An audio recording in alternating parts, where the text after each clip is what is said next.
This is Neil Schneider for MTBS-TV at CES 2013. I'm at the Displair exhibit, and I got to say, this is pretty cool. Joining me is Kimberly Turka, who's a spokesperson for Displair. Welcome to the program, Kimberly. Thank you. It's great to be here. Now, what am I looking at here?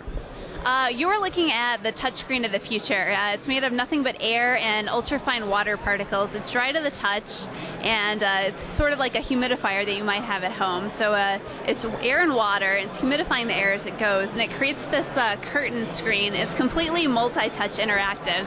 As you can see, we're playing Fruit Ninja here, which you might be familiar with. So rather than swiping a screen, you actually can karate chop the air.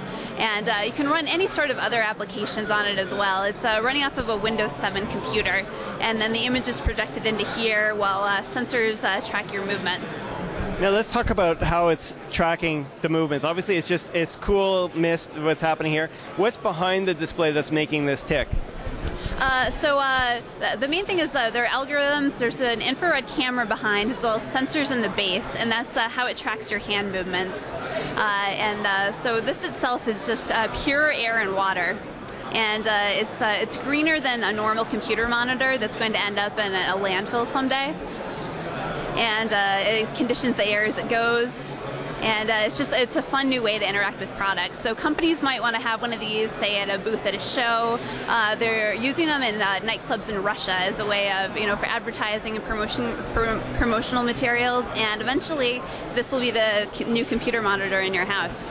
Excellent, excellent. So really, it has commercial. Obviously, it's visually attractive. Someone just walked by your exhibit and said it was the coolest thing they saw all day, which I thought was a really nice thing to say.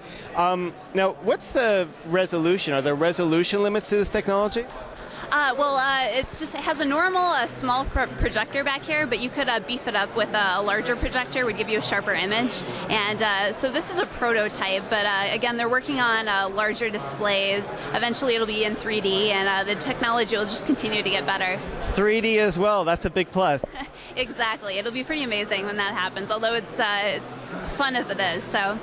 Now, any idea price-wise how much these things will be going for? It'll be available later this year, Q2, starting around $10,000. $10,000, but still very, very cool. Okay, well, thank you so much for joining. Thank you. This is Neil Schneider for MTBS-TV at CES 2013. We will, of course, be back with more. Thank you for watching.